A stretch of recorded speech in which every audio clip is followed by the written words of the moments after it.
ശുദ്ധരും കരം വീശി വീശി മോദാൻ ചേർന്നു സ്വാഗതം ചെയ്തിടും. കരം വീശി വീശി മോദാൻ ചേർന്നു സ്വാഗതം ചെയ്തിടും. മാലാഖജാലങ്ങൾ നമിച്ചെന്നെ ആനയിക്കും എൻ സ്വഭവനേ. മാലാഖജാലങ്ങൾ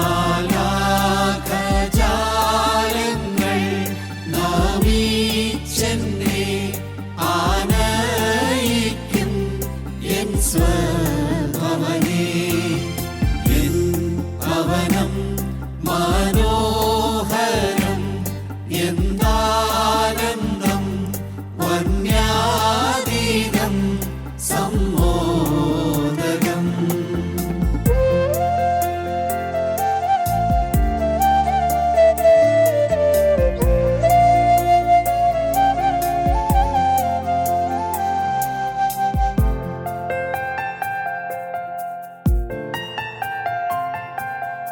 എന്തോ പ്രകാശിതം എന്തോ പ്രശോഭിതം എന്തോ പ്രകാശിതം എന്തോ പ്രശോഭിതം. ഹല്ലേലൂയ പാടും ശുദ്ധരേവം ആലയം പൂരിതം. ഹല്ലേലൂയ പാടും ശുദ്ധരേവം ആലയം പൂരിതം. ജ്ഞാനം പാടിടും ആ കൂട്ടത്തിൽ ലയിച്ചിടും യുഗായുഗേ. ജ്ഞാനം പാടിടും ആ കൂട്ടത്തിൽ ലയിച്ചിടും യുഗായുഗേ. എൻ ഭവനം മനോഹരം എന്താനന്ദം വന്യാതീതം സമ്മോദകം. എൻ ഭവനം മനോഹരം എന്താനന്ദം വന്യാതീതം സമ്മോദകം. ദൂരെ മേഘപാളി ദൂരെ താരപഥ വീജിയിൽ. ദൂരെ മേഘപാളി ദൂരെ താരപഥ വീജിയിൽ. ദൂതവൃന്ദങ്ങൾ സമ്മോദരായി പാടിയിടും സ്വർഗവീഥിയിൽ. ദൂതവൃന്ദങ്ങൾ സമ്മോദരായി പാടിയിടും സ്വർഗവീഥിയിൽ. എൻ ഭവനം മനോഹരം എന്താനന്ദം വന്യാതീതം സമ്മോദകം. ദൈവത്തിന് സ്തോത്രം. വേദപുസ്തകത്തിൽ നിന്ന് നമുക്ക് ഒരു വാക്യം വായിക്കാം. തീമോഥെയോസിന് എഴുതിയ 1-ാമത്തെ ലേഖനം 6-ാം അധ്യായത്തിന് 19-ാമത്തെ വാക്യം.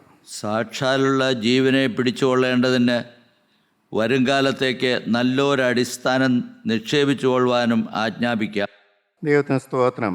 സാക്ഷാലുള്ള ജീവൻ. എന്താണ് ഈ സാക്ഷാലുള്ള ജീവൻ?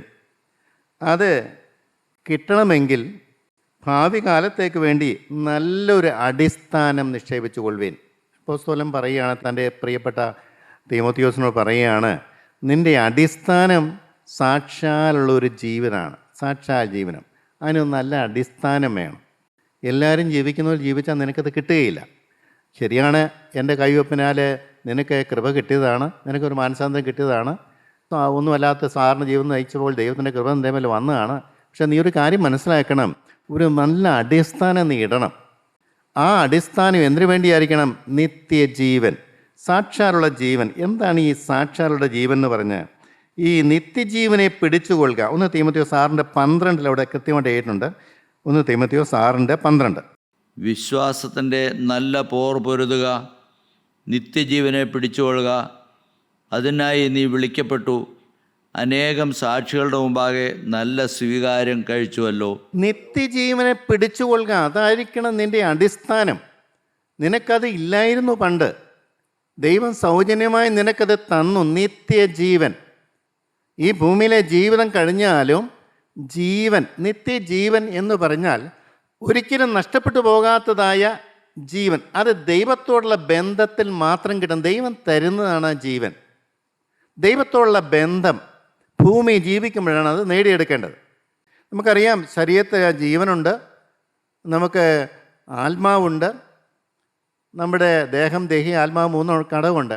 പക്ഷെ മനുഷ്യനുള്ള പ്രത്യേകത, തൻ്റെ സ്വരൂപത്തിലും സാദൃശ്യത്തിലും മനുഷ്യനെ ദൈവം സൃഷ്ടിച്ചപ്പോൾ തൻ്റെ സ്വരൂപവും സാദൃശ്യമായ തൻ്റെ ആത്മാവിനെ മനുഷ്യന് കൊടുത്തു. തൻ്റെ പരിശുദ്ധാത്മാവിനെ അവന് കൊടുത്തു. അതെന്താണെന്ന് ചോദിച്ചാൽ ബന്ധമാണ്, ജീവനുള്ള ദൈവമായിട്ടുള്ള ബന്ധമാണത്. സാക്ഷാൽ ജീവൻ എന്ന് പറയുന്ന ക്രിസ്തുവാണ്. ആ സാക്ഷാൽ ജീവൻ്റെ ഉടയവനായ ക്രിസ്തുവുമായിട്ടുള്ളൊരു ബന്ധം വരുമ്പോൾ നമുക്ക് ആ ജീവൻ ലഭിക്കുന്നു. ദൈവത്തോടുള്ള ബന്ധത്തിലാണ് ജീവൻ കിട്ടുന്നത്. സ്വതവേ മനുഷ്യന് ജീവനില്ല, ശാരീരികമായ ജീവനുണ്ട്, പക്ഷേ അവൻ്റെ ആത്മാവ് ഡെഡാണ്, ആത്മാവ് മരിച്ചു കിടക്കുകയാണ്. പാരമ്പര്യമായിട്ട് മനുഷ്യൻ പിശാചിൻ്റെ ബന്ധത്തിൽ കഴിയുന്നതുകൊണ്ട് ആ ബന്ധനം മറക്കാൻ ഒരു മാതാപിതാക്കന്മാരും ശ്രമിക്കാറില്ല. അവരടുത്ത തലമുറയ്ക്ക് അത് തന്നെ കൊടുക്കുന്നു. ബന്ധനത്തിലായിരിക്കുന്ന പിതാക്കന്മാർ അടുത്ത തലമുറയ്ക്ക് ആ ബന്ധനം കൊടുക്കുന്നു. നമുക്കറിയാമല്ലോ, ചീത്ത സ്വഭാവം മക്കൾക്ക് അതുപോലെ തന്നെ കൊടുക്കുന്നു. എനിക്കറിയാം, എൻ്റെ അപ്പൻ ഭയങ്കര മുൻകോപിയാണ്. അപ്പനും ജീവിച്ച കാലത്ത് അതിന് പരിഹാരം വരുത്താതിരുന്നതുകൊണ്ട് എനിക്കും അത് കിട്ടി. ദൈവത്തിന് സ്തോത്രം. പ്രിയരെ, മനസ്സിലാക്കണം, അത് പാരമ്പര്യമായി വരുന്നൊരു കാര്യമാണ്. ജീവൻ ഇല്ലാത്തത് കൊണ്ടാണ്. സ്വർഗത്തിലെ ദൈവത്തിൻ്റെ ജീവനുമായിട്ടുള്ള ബന്ധം എനിക്ക് ഇല്ലാത്തതുകൊണ്ടാണ്. ദൈവത്തിൻ്റെ പരിശുദ്ധാത്മാവ് എൻ്റെ ഹൃദയത്തിൽ സ്ഥിരമായി വസിക്കാത്തതുകൊണ്ടാണ് പാപത്തിലേക്ക് നമ്മൾ പോകുന്നത്. നമ്മുടെ താല്പര്യം പാപമാണ്, നമ്മുടെ താല്പര്യം ലോകമാണ്, നമ്മുടെ താല്പര്യം ഈ ലോകത്തിൻ്റെ സുഖ സൗകര്യങ്ങളാണ്, നമ്മുടെ താല്പര്യം മറ്റുള്ളവർ എങ്ങനെ ജീവിക്കുന്നു അതിനേക്കാൾ ബെറ്ററായിട്ട് ജീവിക്കണം, അത്രയേ ഉള്ളൂ. ഈ ലോകമാണ് നമ്മുടെ വിഷയം, ജഡ ഇമ്പങ്ങളാണ് നമ്മുടെ വിഷയം. ദൈവം ഒരു വിഷയമല്ല. നമ്മുടെ ആത്മാവ് വെറുതെ കിടക്കുന്നു, ആരും ചിന്തിക്കാറില്ല. എങ്ങനെ അറിയാം? നമുക്ക് പാപത്തിൻ്റെ പ്രവണതയുണ്ടെങ്കിൽ, പാപം ചെയ്യാൻ താല്പര്യമുണ്ടെങ്കിൽ, നമ്മുടെ ചിന്തകൾ ലോകത്തിലേക്ക് ഇറങ്ങിപ്പോകുന്നെങ്കിൽ, ചിന്തകൾ വേണ്ടാത്തതിലേക്ക് പോകുന്നുവെങ്കിൽ വളരെ കൃത്യമായും വ്യക്തമായും മനസ്സിലായിക്കോണം, നമ്മളിൽ പരിശുദ്ധാത്മാവില്ല, ജീവനുള്ള ദൈവമായിട്ടുള്ള ബന്ധം നമുക്കില്ല. ആദാമിന് നഷ്ടപ്പെട്ടു പോയ ആ ജീവൻ ഈ ഭൂമിയിൽ ജീവിക്കുമ്പോൾ, ദൈവത്തോട് നിരപ്പാകുമ്പോൾ ആ ജീവൻ നമുക്ക് ലഭിക്കും. ആദാമിന് ജീവിതകാലത്ത് അത് കിട്ടിയില്ല, അതിനുള്ള പ്രൊവിഷൻ അവിടെ ഉണ്ടായിരുന്നില്ല. വ്യക്തമായിട്ട് പറഞ്ഞിരുന്നു, പാപം ചെയ്യുന്ന നാളെ നീ മരിക്കുമെന്ന്. മരണത്തിനോട് പരിഹാരം കിട്ടിയില്ല. എന്നാൽ ഇന്ന് ഈ കാലഘട്ടത്തിൽ കർത്താവായ യേശു ക്രിസ്തു നമുക്ക് വേണ്ടി മരിച്ചത് കൊണ്ട്, അവൻ പിതാവിൻ്റെ വലതുഭാഗത്തിരിക്കുന്നത് കൊണ്ട് നമുക്ക് എന്ത് തെറ്റ് വന്നാലും ദൈവസന്നിധിയിൽ ചെന്നാൽ മതി. ആ തെറ്റ് തെറ്റാണ് നമ്മൾ അംഗീകരിക്കണം. 2, ആ തെറ്റിന് എൻ്റെ ജീവിതത്തിൽ വരില്ലാന്ന് തീരുമാനിക്കണം. 3, ആ തെറ്റിൻ്റെ കാരണമായ പിശാചൻ്റെ ഹൃദയത്തിലുള്ളത് കൊണ്ടാണ് വന്നത്, ഈ പിശാചിനെ നീ വെട്ടിമാറ്റണം. അത് ക്രൂശിൽ ചുവട്ടിൽ ചെന്നുപോലെന്ന് കാണാൻ പറ്റും. പിശാചിൻ്റെ ബന്ധനമഴിച്ച ക്രിസ്തു, പിശാചിൻ്റെ തല തകർത്ത ക്രിസ്തു, പിശാചിൻ്റെ ആധിപത്യം തകർത്ത ക്രിസ്തു, പിശാചിൻ്റെ മേൽ ജയോത്സവം കൊണ്ടാടിയ ക്രിസ്തു. എൻ്റെ ദൈവത്തിന് സ്തോത്രം. അവിടെ മരണം വഴിമാറി, ജീവനവിടെ ഇറങ്ങി വന്നു. ഈ സംഭവം നടന്നിട്ട് 2000 കൊല്ലമായിട്ടും എത്ര പേര് ഈ സത്യം അറിയുന്നുണ്ട്? ഈ ജീവൻ നേടുന്നുണ്ട് എത്ര പേര്? സാക്ഷാലുള്ള ജീവൻ അത് ക്രിസ്തു തന്നെയാണ്. ആ ക്രിസ്തുവിനെ ആക്ഷരികമായ ഹൃദയത്തിലേക്ക് ക്ഷണിക്കാൻ എത്ര പേരുണ്ട്? എൻ്റെ ജീവിതം സ്വർഗതുല്യമാകണം. എൻ്റെ ജീവിതം പിശാചിൻ്റെ അടിമപ്പണി ചെയ്യുകയല്ല, മിസ്രൈമിലെ ആ അടിമപ്പണി ഊഴിയവേല ചെയ്യുകയല്ല എൻ്റെ ജോലി. എനിക്ക് മനോഹരമായൊരു ജീവിതമുണ്ട്, ദൈവത്തെ പ്രസാദിപ്പിക്കുന്ന ഒരു ജീവിതമുണ്ട്, ദൈവത്തോടു കൂടെ ജീവിക്കുന്ന ജീവിതമുണ്ട്, ദൈവത്തെ കാണുന്ന ഒരു ജീവിതമുണ്ട്, ദൈവത്തോട് ചേർന്നിരിക്കുന്ന ഒരു ജീവിതമുണ്ട്, ദൈവത്തിൻ്റെ വലങ്കരം പിടിക്കുന്ന ഒരു ജീവിതമുണ്ട്, ദൈവത്തെ സ്നേഹിക്കുന്ന ഒരു ജീവിതമുണ്ട്, ദൈവത്തിൻ്റെ ഹിതം അറിയുന്ന ഒരു ജീവിതമുണ്ട്, ദൈവത്തെ പ്രസാദിപ്പിക്കുന്ന ഒരു ജീവിതമുണ്ട്, ദൈവത്തോട് കൂടെ നടക്കുന്ന ഒരു ജീവിതമുണ്ട്. എൻ്റെ പ്രിയപ്പെട്ടവരെ, ഇത് നമ്മുടെ ഹൃദയത്തിലേക്ക് വന്നു കഴിഞ്ഞാൽ നമ്മൾ അതിനു വേണ്ടി ദാഹിക്കും. കർത്താവ് പറഞ്ഞു, ഉത്സവത്തിൻ്റെ ഒടുക്കത്തെ നാളിൽ ദാഹിക്കുന്നവൻ വരട്ടെ, വിശ്വസിക്കുന്നവൻ്റെ ഉള്ളിൽ നിന്നും തിരുവെഴുത്ത് പറയുന്ന പ്രകാരം ജീവജല നദികൾ ഒഴുകും. എൻ്റെ അടുക്കൽ വന്ന് കുടിക്കാനാണ് പറയണത്. എൻ്റെ ദൈവത്തിന് സ്തോത്രം. പ്രിയ സഹോദരങ്ങളെ, മനുഷ്യൻ പ്രത്യേകിച്ച് ഒന്നും ചെയ്യണ്ട, അവൻ കഠിനാധ്വാനം ഒന്നും ചെയ്യണ്ട, അവൻ ത്യാഗം സഹിക്കേണ്ട. അവൻ ഒരേ ഒരു കാര്യമേ പറയുന്നുള്ളൂ, നിൻ്റെ ബന്ധനം എന്തെന്ന് നീ അറിയുക. അവനറിയണേ എന്ത് ചെയ്യാം? നീ എന്നെ ക്രൂശ് ചൂട്ടിലേക്ക് വരിക. ബന്ധനം വഴിക്കുന്ന ഒരേ ഒരു സ്ഥലം ക്രൂശിൻ ചുവടാണ്. അവൻ ഇന്നും സജീവമായി രക്തം വാർന്നൊഴുകുന്നുണ്ട്. എൻ്റെ ദൈവത്തിന് സ്തോത്രം. സാധാരണ മനുഷ്യനെ സംബന്ധിച്ച് 2000 കൊല്ലത്തിന് നടന്നൊരു സംഭവമാണ്. പക്ഷെ ഒരു ആത്മീയനെ സംബന്ധിച്ച് ഇന്നും സജീവമായി ആ പരിശുദ്ധ രക്തം അവന് വേണ്ടി ഇതാ ഒഴുകിക്കൊണ്ടിരിക്കുകയാണ്. ക്രൂശിൻ ചൂട്, അതാണ് നമ്മുടെ വിശ്രാമസ്ഥലം. അവിടെയാണ് നമ്മുടെ ബന്ധനം അഴിയുന്നത്, അവിടെയാണ് പിശാച് വിറയ്ക്കുന്നത്, അവിടെയാണ് സ്വർഗം താഴോട്ട് ഇറങ്ങി വരുന്നത്. പ്രിയ സഹോദരങ്ങളെ, നമ്മുടെ ജീവിതകാലത്ത് ഈ ക്രൂശിൻ ചൂട് അന്വേഷിക്കുന്ന എത്ര പേരുണ്ട്? പുണ്യസ്ഥലങ്ങൾ അന്വേഷിക്കുന്നവരുണ്ട്, ടൂറ് പോകുന്നവരുണ്ട്, വാസസ്ഥലങ്ങളിലേക്ക് പോകുന്നവരുണ്ട്, ഇതുവരെ കാണാത്ത നല്ല നല്ല സ്ഥലങ്ങൾ കാണാൻ പോകുന്നവരുണ്ട്. എൻ്റെ ദൈവത്തിന് സ്തോത്രം. എന്നാൽ ക്രൂശിൻ ചൂട്ടിലേക്ക് ചെല്ലുന്ന ദിവസേന എപ്പോഴും ക്രൂശിൻ ചൂട്ടിൽ ചെന്നിട്ട് അത്ഭുതകരമായ ശാന്തി അനുഭവിക്കുന്ന എത്ര പേരുണ്ട്? ആ പരിശുദ്ധ രക്തത്തിൽ ആശ്രയിക്കുന്ന എത്ര പേരുണ്ട്? ആ രക്തം വീഴുന്ന എത്ര പേരുണ്ട്? ഓരോ അവയവങ്ങളുടെ മേലും ആ രക്തം വീഴാൻ കൊതിക്കുന്ന എത്ര പേരുണ്ട്? തവേ പാപം ചെയ്തു പോയ ജീവിതമാണ്, ഓരോ അവയവങ്ങളും തകർന്നു പോയതാണ്. എന്നാൽ ഈ പരിശുദ്ധ രക്തം കൊണ്ട് ഒരു തുള്ളി ഓരോ അവയവങ്ങളുടെ മേൽ വീഴിക്കണമേ. എന്നെ ഒരു വിശുദ്ധനാക്കി തീർക്കണമേ, നിൻ്റെ പ്രിയപ്പെട്ട മകനാക്കി തീർക്കണമേ. നിൻ്റെ ക്രൂശിലെ രക്തത്തിൻ്റെ വില ഞാനാണെന്ന് ഈ ജനമൊന്ന് അറിയട്ടെ. എനിക്ക് വന്ന മാറ്റം, എനിക്ക് വന്ന വ്യത്യാസം, ഒരു ക്രിസ്തു ജീവിക്കുന്നുള്ളതിൻ്റെ ഏറ്റവും വലിയ തെളിവതാണ്. നമ്മൾ എത്ര പ്രസംഗിച്ചാലും ഒരു പ്രയോജനവുമില്ല. ഈ വാക്യങ്ങൾ വേദപുസ്തകത്തിലുണ്ടെന്ന് പറഞ്ഞുകൊണ്ട് ഒരു കാര്യവുമില്ല. ആ വേദപുസ്തകത്തിൻ്റെ താളുകൾ ഒതുങ്ങിയിരിക്കുന്ന ക്രിസ്തു എൻ്റെ ഹൃദയത്തിൽ സന്തോഷത്തോടെ വരുമ്പോഴാണ് എനിക്ക് മാറ്റം സംഭവിക്കുന്നത്, ജീവൻ ലഭിക്കുന്നത്. ആ ജീവൻ അവിടെ അടങ്ങിയിരിക്കത്തില്ല, ജീവജല നദിയായിട്ട് മറ്റുള്ളവരിലേക്ക് ഒഴുകും. ഭാര്യയ്ക്കറിയാം, പക്ഷെ അവൾ പറഞ്ഞില്ലേനും അവൾക്കറിയാം ഈ മനുഷ്യനിൽ ഒരു ദൈവാത്മാവുണ്ടെന്ന്. മക്കൾക്കറിയാം ഈ മനുഷ്യനിലൊരു ജീവനുണ്ടെന്നുള്ളത്. പഴയ ജീവിത മനുഷ്യനുണ്ടായിരുന്നു, അത് മാറി, ആൾ മാറി. കാരണം ക്രിസ്തു ആ ഹൃദയത്തിൻ്റെ നിയന്ത്രണം ഏറ്റെടുത്തു. പ്രിയപ്പെട്ടവരെ, ഈ കാറ് തുളച്ച അടിമയെന്നൊക്കെ നമ്മൾ കേട്ടിട്ടുണ്ട്. ഒരു യജമാനൊരു ദാസനുണ്ടായിരുന്നു. ആ ദാസൻ്റെ 7 കൊല്ലം കഴിയുമ്പോൾ അവനെ ഫ്രീ ആയിട്ട്, യഹൂദാസനാണെങ്കിൽ അവനെ വിടണമെന്നാണ്, സ്വാതന്ത്ര്യമായിട്ട് വിടണമെന്നാണ് പ്രമാണം. അങ്ങനെ യജമാനൻ അവനെ സ്വാതന്ത്ര്യത്തോടെ വിട്ടപ്പോൾ അവൻ പറയുകയാണ്, യജമാനെ, ഞാൻ ഈ 7 കൊല്ലക്കാലം നിൻ്റെ കൂടെ ജീവിച്ചപ്പോൾ ഞാനൊരു കാര്യം മനസ്സിലായി. നീ എന്നെ കണ്ടത് ഒരു അടിമയെപ്പോലെ അല്ല, നിനക്ക് സ്നേഹമുണ്ട്, കരുണയുണ്ട്. നീ അടിമയെപ്പോലെ അല്ല എന്നെ ഇതുവരെ ട്രീറ്റ് ചെയ്തത്. നിനക്ക് സ്വാതന്ത്ര്യം തന്നാലും ഞാൻ പോവുകയില്ല, ഞാൻ ഇന്നും നിൻ്റെ അടിമയെ ഇവിടെ കഴിഞ്ഞുകൊള്ളാം. അപ്പോൾ പറയുന്നുണ്ട്, അടിമയെ കൊണ്ട് വാതിൻ്റെ കട്ടളക്കൽ കൊണ്ടുവന്നിട്ട് ഒരു സൂചി കൊണ്ട് കുത്തി എന്നേക്കും അവനെ അടിമയായിരിക്കണം. എൻ്റെ ദൈവമേ, അടിമത്തം സന്തോഷമാണോ? എല്ലാവരും പേടിക്കുന്നൊരു കാര്യമാണ്. ദൈവത്തിൻ്റെ അടിമയെന്ന് പറഞ്ഞു കഴിഞ്ഞാൽ വലിയ ലിമിറ്റേഷനാണ്, വലിയ പ്രശ്നമാണ്. എൻ്റെ സ്വാതന്ത്ര്യം പോകും, എൻ്റെ സന്തോഷങ്ങളെല്ലാം ദൈവം എടുക്കും, എനിക്ക് പിന്നെ സന്തോഷിക്കാനൊന്നും മാർഗമില്ല. എൻ്റെ സഹോദരങ്ങളെ, ഈ പറയുന്ന നിങ്ങളൊന്ന് ആലോചിച്ച്, നിങ്ങൾ അടിമനൊക്കത്തിലല്ലേ കഴിയുന്നത്? നിങ്ങൾ ഇച്ഛിക്കാത്ത പാപം നിങ്ങൾ ചെയ്യുകയില്ലേ? നിങ്ങളുടെ ഹൃദയത്തിൽ വൈരാഗ്യം നിറഞ്ഞിരിക്കുകയല്ലേ?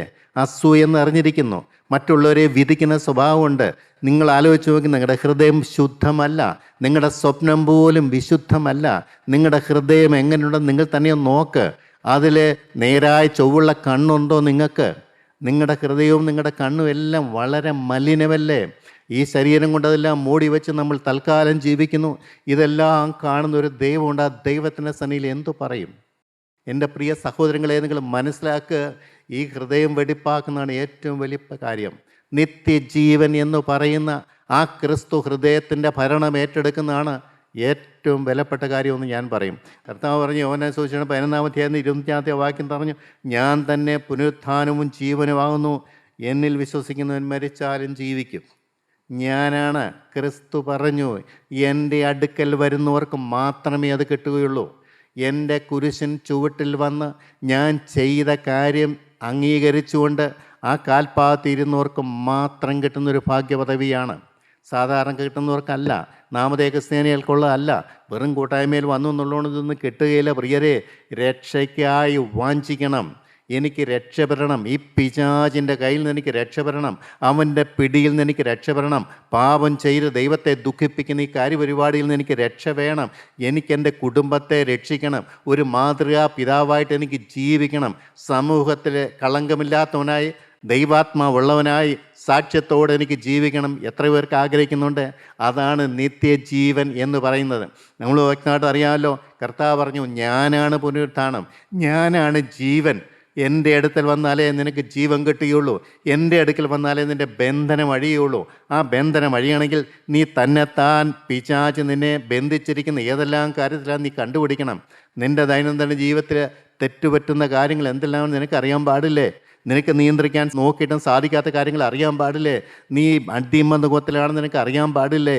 ഈ അടിമപ്പണി ചെയ്ത് അവസാനം അവൻ നിന്നെ തകർക്കുമെന്ന് അറിയാൻ പാടില്ലേ? അറപ്പാനും മുടിക്കാനും മോഷ്ടിക്കാൻ വന്നവൻ്റെ കയ്യിൽ ആയുധമായി നീ എന്തിനു തീരണം? നീ പിശാചിൻ്റെ വിടുവേല ചെയ്യേണ്ട വല്ല കാര്യമുണ്ടോ? നരകത്തിലേക്ക് ആൾക്കാരെ റിക്രൂട്ട് ചെയ്യുന്ന പിശാചിൻ്റെ ഏജൻ്റായി ഭൂമി കഴിയേണ്ട വല്ല കാര്യവും നിനക്കുണ്ടോ? മകനേ, സമാധാനമുള്ള ജീവിതമുണ്ട്, സന്തോഷമുള്ള ജീവനുണ്ട്, സമൃദ്ധിയായ ജീവൻ നിൻ്റെ ഹൃദയത്തിൽ നിന്ന് മറ്റുള്ളവരിലേക്ക് പകർന്നു ജീവിതമുണ്ട്. നമുക്കറിയാം, യോഹന്നാൻ സുവിശേഷം 6-40 വാക്യം വളരെ മനോഹരമായ വാക്യമാണ്. പുത്രനെ നോക്കിക്കൊണ്ട് അവനിൽ വിശ്വസിക്കുന്ന ഏവനും നിത്യജീവൻ ഉണ്ടാകണമെന്നാവുന്നു എൻ്റെ പിതാവിൻ്റെ ഇഷ്ടം. ഒടുക്കത്തെ നാളിൽ ഞാൻ അതിനെ ഉയർപ്പിക്കും. പുത്രനെ നോക്കിക്കൊണ്ട് രക്ഷ പ്രാപിക്കാൻ എത്ര പേരുണ്ട്? എൻ്റെ ദൈവത്തിന് സ്തോത്രം.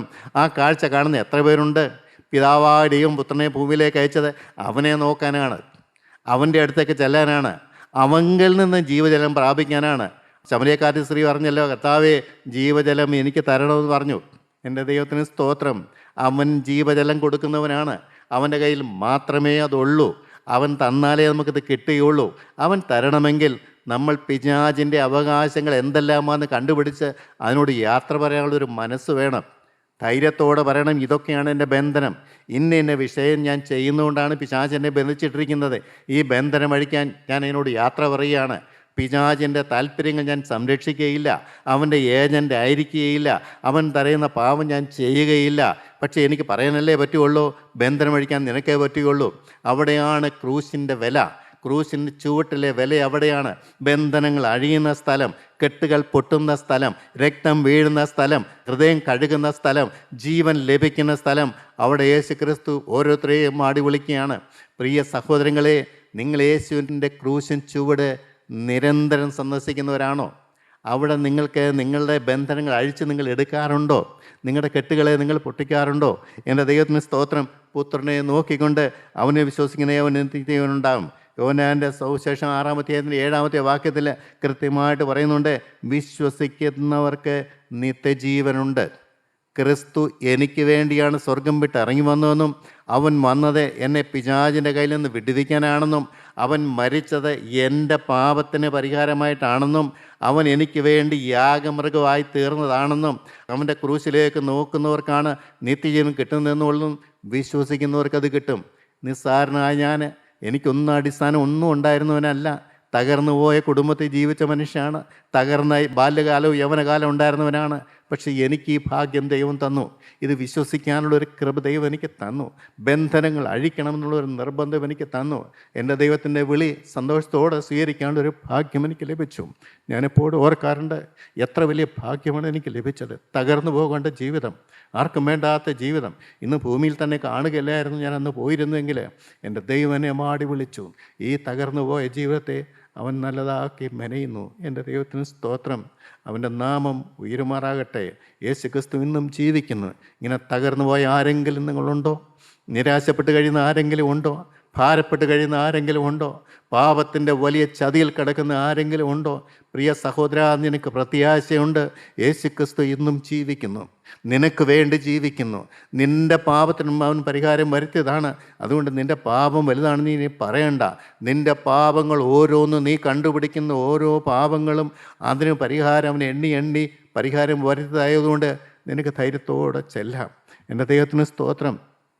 ഒരു കാലത്ത് ദൈവസേനയിലേക്ക്, ദൈവമക്കളുടെ അടുത്തേക്ക് ചെന്ന് എനിക്ക് വലിയൊരു ആഗ്രഹമായിരുന്നു, എനിക്ക് പാപത്തിൻ്റെ മേൽ ജയം കാണുമെന്ന്. അതിന് അന്നത്തെ അറിയാവുന്ന പല വഴികളും ഞാൻ നോക്കി, ദൈവദാസന്മാരുടെ പല ആലോചനകളും ചോദിച്ചു. അപ്പോൾ ഒരു ദൈവദാസൻ പറഞ്ഞു, ജീവിതത്തിൽ വന്നുപോയ സകല പാപങ്ങളും ഒരു പേപ്പറിനകത്ത് എഴുതിയെടുത്തിട്ട് വന്ന് പറയാനുള്ള ധൈര്യം ഉണ്ടോ എന്ന് ചോദിച്ചു. ഞാൻ പറഞ്ഞു, എനിക്ക് എൻ്റെ ധൈര്യക്കുറവൊന്നുമില്ല. ഞാനൊരു 10-16 പേജ് എഴുതി മുഴുവൻ ജീവിതത്തിൽ ഓർമ്മ വെച്ച കാലം തൊട്ട് ജീവിതത്തിൽ വന്നുപോയ തെറ്റുകളും കുറ്റങ്ങളും ഒരു ലജ്ജയും ഇല്ലാതെ ഉള്ളതുപോലെ തന്നെ എഴുതി കൊണ്ടുവന്ന് കൂടിയിരുന്ന കുറച്ച് ദൈവമക്കളുടെ മുമ്പിൽ നാളുകൾക്ക് മുമ്പാണ് എല്ലാം ഏറ്റു പറഞ്ഞു.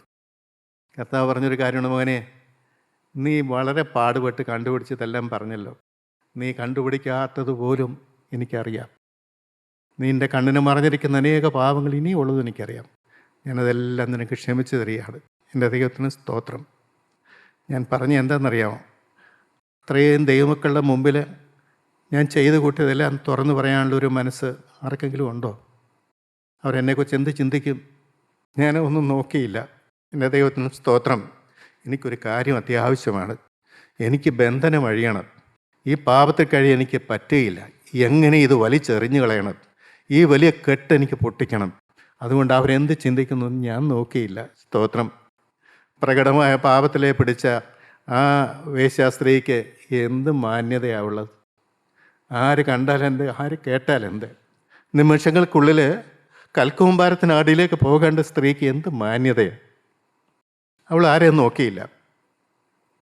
യേശുവിൻ്റെ മുഖത്ത് പോലും നോക്കാൻ അവൾക്ക് മനസ്സ് തോന്നില്ല. കാരണം ലജ്ജാഭാരം കൊണ്ട് അവളുടെ തല കുനിഞ്ഞുപോയി. ഇത്രമാത്രം പാപം ചെയ്തൊരു മനുഷ്യൻ ഒരു വിശുദ്ധൻ്റെ മുമ്പിൽ എങ്ങനെ തലയുയർത്താൻ പറ്റും? അവൾ തലയുയർത്തി യേശുവിനെ കണ്ടുമില്ല. ഒരു കാര്യം പറഞ്ഞു, പോകാം മകളെ, ഇനി പാപം ചെയ്യരുത്. എൻ്റെ ദൈവത്തിന് സ്തോത്രം. എന്തൊരു വലിയ ആശ്വാസമാണ്. കല്ലെറിയാൻ വന്നവർക്ക് വല്ലതും കിട്ടിയോ? അത് കല്ലെറിയാൻ വന്നവർക്ക് വല്ലതും കിട്ടിയോ? പാപം എല്ലാം ഹൃദയം കൊണ്ട് ഏറ്റു പറഞ്ഞ് ആ സ്ത്രീയുടെ ബന്ധനം അഴിച്ചു വന്നു. ശീമോൻ്റെ ഭവനത്തിലൊരു സ്ത്രീയുണ്ട്. അവളെ കരച്ചിലാണ്, ചെയ്തു പോയ പാപങ്ങളെ ഓർത്ത് കരയുന്നത്. എങ്ങനെ? പരിശുദ്ധാത്മാവ് വ്യാപരിച്ചതുകൊണ്ട്. അവൾക്ക് അവിടെ ഹൃദയം കഴുകണമെന്ന് ആഗ്രഹം. ഇനി ഈ ജീവിതം വേണ്ട എന്നൊക്കൊരു വലിയ നിർബന്ധം. എൻ്റെ ദൈവത്തിന് സ്തോത്രം. അതുകൊണ്ട് വന്നിരിക്കുന്ന ശീമോൻ്റെ ഭവനത്തിലെ ഗസ്റ്റ് ആരൊക്കെയെന്ന് അവൾ നോക്കിയില്ല. ശീമോൻ്റെ ഭക്ഷണം കഴിക്കാനല്ല അവൾ പോയത്. വ്യക്തമായിട്ട് മനസ്സിലാക്കണം, അവൾ പോയത് ഭക്ഷണം കഴിക്കാനല്ല. അവൾ പോയത് അവിടെ പാപഭാരം ഇറക്കി വെക്കാനാണ്. സ്തോത്രം. യേശു എന്ത് പറയുന്നൊന്നും നോക്കിയില്ല. യേശു കേൾക്കുന്നുണ്ടോ ഇല്ലൊന്നും നോക്കിയില്ല. അവൾ അവിടെ ഭാരച്ചുമട് മുഴുവൻ അങ്ങോട്ട് ഇറക്കി അങ്ങോട്ട് വെച്ചു. സ്തോത്രം.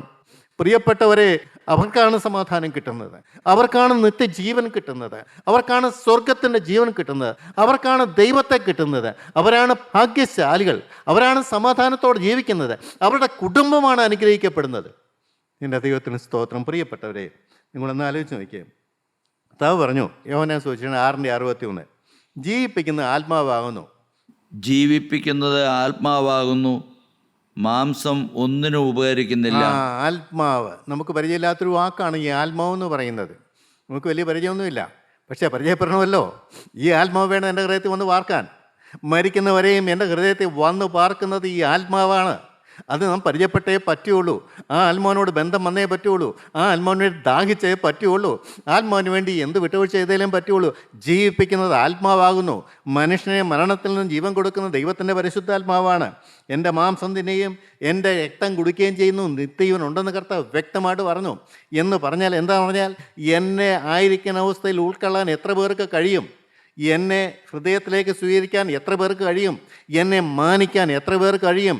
ഈ ലോകത്തിൻ്റെ മാന്യത വിട്ട്, പാപത്തിൻ്റെ ഇമ്പങ്ങൾ വിട്ട്, സ്ഥാനമാനങ്ങൾ വിട്ട്, പദവികൾ വിട്ട്, എനിക്കിവിടുത്തെ ഒരു മണ്ണാങ്കട്ടയും എനിക്ക് വേണ്ട, നീ മതി, നീ മതി, സ്വർഗത്തിൻ്റെ പ്രിയ കുമാരനായി നീ എനിക്ക് മതി, ദൈവം സന്തോഷിക്കുന്ന ഏകജാതനായ കർത്താവായ യേശുക്രിസ്തു അതെനിക്ക് മതിയെന്ന് പറഞ്ഞുകൊണ്ട് അവൻ്റെ സന്നിധിയിലേക്ക് ചെല്ലാൻ എത്ര പേർക്ക് കഴിയും?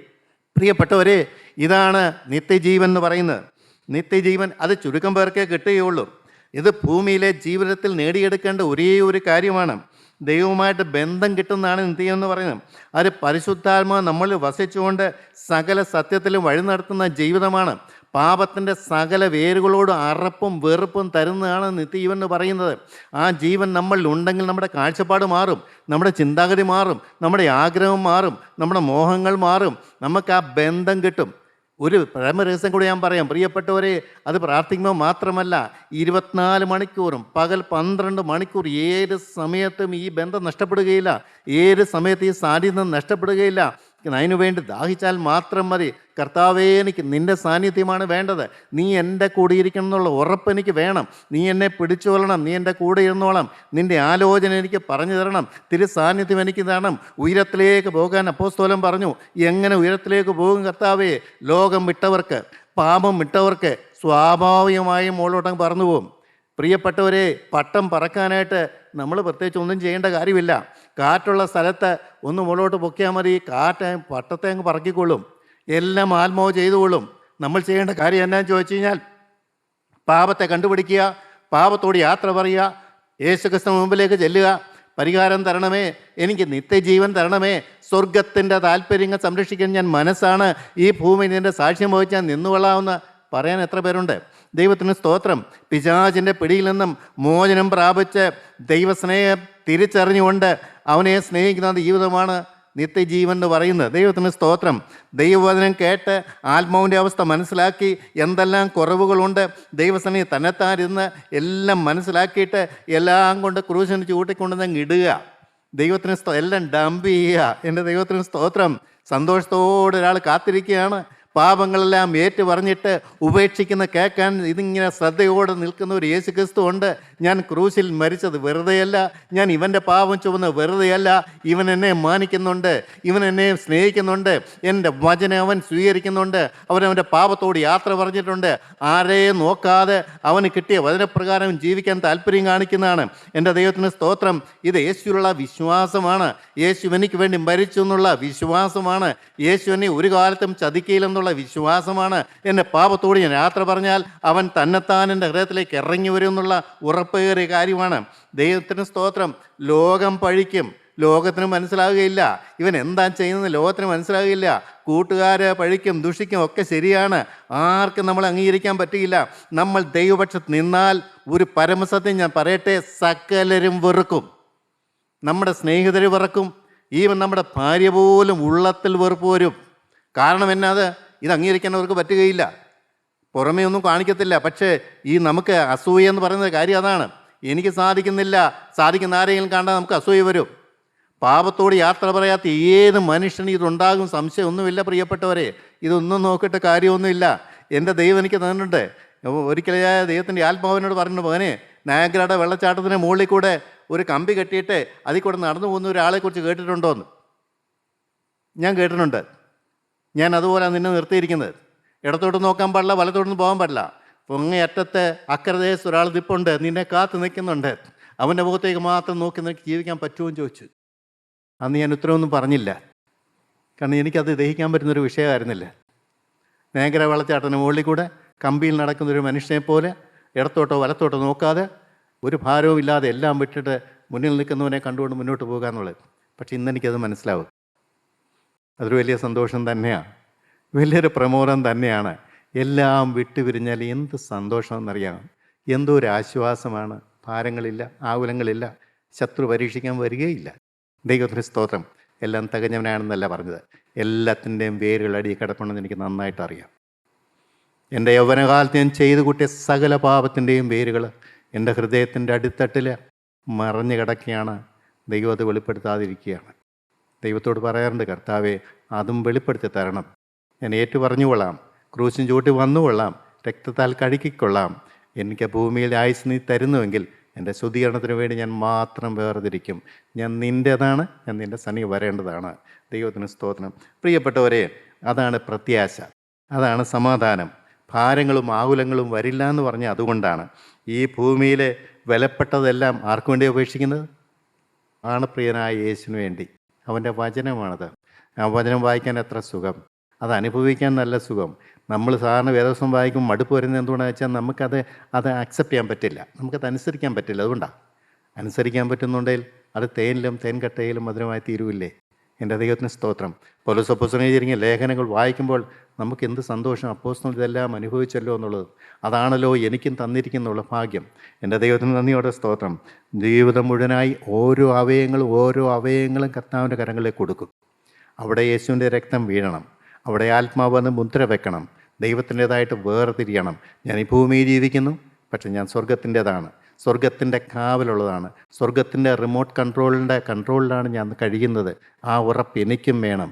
എൻ്റെ ദൈവത്തിന് സ്തോത്രം. പ്രിയപ്പെട്ടവരെ, ആലോചിച്ച് നോക്കിയേ, നമുക്ക് മനോഹരമായൊരു ജീവിതമല്ലേ ദൈവം തന്നിരിക്കുന്നത്. പക്ഷേ ഇത് വിലയുള്ള ജീവിതമാണ്. വിലയുള്ള സൗഭാഗ്യം കിട്ടാൻ നമുക്ക് വിലയുള്ളതെല്ലാം കൊടുത്തല്ലേ പറ്റുള്ളൂ. അല്ല, ഞാൻ ചിന്തിക്കാറുണ്ട്, അല്ല നമ്മൾ ഒന്നും ചെയ്യുന്നില്ല, ഒരു ദിവസം ഇതെല്ലാം നമ്മൾ വിട്ടുപിരിയണ്ടേ? ഒരു സമർപ്പണം എടുക്കുന്നില്ല, നമ്മൾ വിട്ടുപിരിഞ്ഞേ പറ്റുള്ളൂ. ഞാൻ അനേകരുടെ മരണക്കിടക്ക് കാണുന്നുണ്ട്. അവർ സമ്പാദിച്ചെല്ലാം ആർക്കാ? ഓട്ടോമാറ്റിക്കായിട്ട് വിട്ടുപിരിയേണ്ടി വരും. എന്നാൽ മനഃപൂർവ്വം വിട്ടുപിരിഞ്ഞാലോ? അതല്ലേ ഏറ്റവും വലിയ കാര്യം. അത്രയും കാലം ദൈവത്തിൻ്റെ ആത്മാവിനെ നമ്മളെ നിയന്ത്രിക്കാൻ പറ്റും, ദൈവത്തിൻ്റെ ആത്മാവ് നമ്മളെ കൊണ്ട് വേലയിക്കാൻ പറ്റും, ദൈവത്തിൻ്റെ സാക്ഷ്യം വെച്ച് ഇവിടെ നിൽക്കാൻ പറ്റും. ദൈവത്തിന് ഏറ്റവും സന്തോഷമുള്ള കാര്യം തന്നെ തൻ്റെ വചനം അനുസരിച്ചുകൊണ്ട് ഈ ഭൂമി ജീവിക്കുന്ന ഒരു ദൈവവേദൽ. ദൈവത്തിൻ്റെ ഏറ്റവും വലിയ മാന്യത അതാണ്. എന്നെ മാനിക്കുന്നവനെ ഞാനും മാനിക്കും. ദൈവത്തിന് സ്തോത്രം. പ്രിയ സഹോദരങ്ങളെ, നിങ്ങൾ ഇത്രയെല്ലാം കേട്ടുമല്ലോ. നിങ്ങൾ എന്ത് തീരുമാനം എടുക്കുന്നു? വചനം കേൾക്കുന്നതുകൊണ്ട് കാര്യമൊന്നുമില്ല. ഇഷ്ടംപോലെ വചനം കേൾക്കുന്നവരുണ്ട്. എനിക്കറിയാം, പോക്കറ്റിനകത്ത് വചനം ഇട്ട് കേട്ടുകൊണ്ട് നടക്കുന്നവരുണ്ട്. കാർ ഓടിക്കുമ്പോഴൊക്കെ വചനം കേൾക്കും. എന്താ പ്രയോജനം? അനുസരിക്കുന്നില്ലേ? എന്ത് പ്രയോജനം? വേദപുസ്തകം വായിക്കുന്നു, താളുകൾ ഇങ്ങനെ വേദപുസ്തകം വായിക്കുന്നവർ ഞാൻ കണ്ടിട്ടുണ്ട്. എന്ത് പ്രയോജനം? ഒരു വാക്യം വായിച്ചാൽ അത് ജീവിതത്തിൽ പ്രാവർത്തികമാക്കാൻ നോക്ക്. ദൈവസന്നിധിയിൽ കിടക്ക്. കർത്താവേ, ഈ പറഞ്ഞിരിക്കുന്ന വചനം എനിക്ക് അനുസരിക്കണം. എത്ര പേരുണ്ടേന്? ഇത് മുഴുവൻ അരച്ച് കലക്കി കുടിക്കാനും ദൈവം പറയുന്നില്ല. ജീവിക്കാനും ശുദ്ധീകരണം പ്രാപിക്കാനുള്ള കാര്യം ദൈവം കാണിച്ചു തന്നിരിക്കുന്നത് അതുമായി ദൈവസന്നിധിയില്ലേ. ബാക്കി ആത്മാവ് നടത്തിക്കോളും. സ്വാതന്ത്ര്യമുള്ള ജീവിതം, ഭാരമില്ലാത്ത ജീവിതം, ആകുലമില്ലാത്ത ജീവൻ, നിത്യജീവൻ്റെ ഉറപ്പ്. അതാണ് ഏത് സമയത്തും മരണം വന്നാലും ഭാരമില്ലാന്ന് പറയും. ഞാൻ ചിന്തിക്കാറുണ്ട്, ഞാൻ എൻ്റെ ഭാര്യയോട് തന്നെ പറഞ്ഞു, എന്നാ കടന്നു പോകുന്നതെന്ന് അറിയാൻ പാടില്ല, അധികകാലം ഉണ്ടെന്ന് തോന്നുന്നില്ല. അത് വല്ല ഭാരമുണ്ടോ? ഞാൻ ഇപ്പോൾ ചിന്തിക്കാറുണ്ട്, വല്ല ഭാരമുണ്ടോ? എന്ത് ഭാരം? നല്ല കാലത്ത് ഇതൊക്കെ വിട്ടാൽ പിന്നെ എന്ത് ഭാരമാണ്? എപ്പോൾ വിളിച്ചാൽ പോകണം. പിന്നെ ആയുസ് തികച്ചു വേണം, വേല തികച്ചു വേണം. അതൊക്കെ നിർബന്ധമുള്ള കാര്യങ്ങളാണ്. എൻ്റെ ദൈവത്തിന് സ്തോത്രം. പ്രിയരെ, പ്രത്യാശയുള്ള ജീവിതം, സമാധാനമുള്ള ജീവിതം, സന്തോഷമുള്ള ജീവിതം, ആശ്വാസമുള്ള ജീവിതം അല്ല ഏത് സമയത്തും യേശുവിനെക്കുറിച്ച് പറയാൻ വെമ്പൽ കൊള്ളുന്നൊരു നാവ്. നമുക്കതല്ലാതെ വേറൊരു വിഷയമില്ല. എനിക്ക് നിത്യവും തന്ന, സമാധാനം തന്ന യേശുവിനെ ഉയർത്തിപ്പിടിക്കുന്ന മനോഹരമായ ജീവിതം. പ്രിയപ്പെട്ടവരെ, നിങ്ങൾ ആ സമർപ്പണം എടുക്കുമോ? ദൈവനാമം മാത്രം മഹത്വപ്പെടാൻ ഇടയാകട്ടെ. ദൈവത്തിന് സ്തോത്രം.